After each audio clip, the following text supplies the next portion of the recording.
Hi అండి. ఇది మా పాప హాఫ్ సారీ ఫంక్షన్ రోజండి. ఫంక్షన్ అయితే సింపుల్‌గానే చేశాము. మా డ్యాడీ వాళ్ళ సైడ్, అలాగే మా మమ్మీ వాళ్ళ సైడ్, ఇంకా మా ఫ్యామిలీ మెంబర్స్‌కైతే చెప్పాము. నెక్స్ట్ మెచ్యూర్ ఫంక్షన్ అయితే గ్రాండ్‌గా చేద్దామని. నేను ఇలా నార్మల్‌గానే రూమ్‌లో కూర్చోపెట్టి అక్షింతలైతే వేపిద్దామని అనుకున్నా. కానీ మా డ్యాడీని మా పాప సరదాగా వాళ్ళ ఫ్రెండ్స్ ఫంక్షన్స్‌కి వెళ్ళొచ్చాక నా ఫంక్షన్ ఎప్పుడు చేస్తారు తాతగారు అని అడిగేది. ఇలా ఫంక్షన్ సింపుల్‌గా అయిపోతుందని మా పాప ఫీలింగ్‌లో లేకుండా మా డ్యాడీ తన కోసమని డెకరేషన్ అయితే బయట చేపిస్తున్నారు.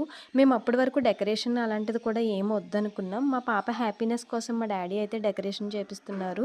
ఇంకా పంతులు గారు పెట్టిన ముహూర్తానికైతే అక్షింతలు వేసి పాపనైతే కూర్చోపెట్టేసి, అలాగే మేనమామ చేత ఓణి కూడా వేపించేసాం. ఫంక్షన్ టైంకి మా మామయ్య గారికి హెల్త్ అప్సెట్ అయ్యి ఆయన హాస్పిటల్‌కి వెళ్ళాల్సొచ్చింది. అలాగే మా డ్యాడీ కూడా సడెన్‌గా సిక్ అయిపోయి నీరసం అయిపోయారు. అటు నానమ్మ, తాతయ్య లేరు. ఇంకా మా డ్యాడీ కూడా లేరు అనేసరికి, నీరసం అయిపోయారనేసరికి మా పాప చాలా ఫీల్ అయింది. ఫ్యామిలీ మెంబర్స్ అందరూ కలిసి ఉండి చేసుకుంటేనే కదండీ హ్యాపీనెస్ అంతా. పాపనైతే అక్షింతలేసి ఆశీర్వదించి హారతైతే ఇస్తున్నారు. అలాగే మన యూట్యూబ్ ఫ్యామిలీ మెంబర్స్ కూడా మా పాపని ఆశీర్వదించండి. Thank you for watching.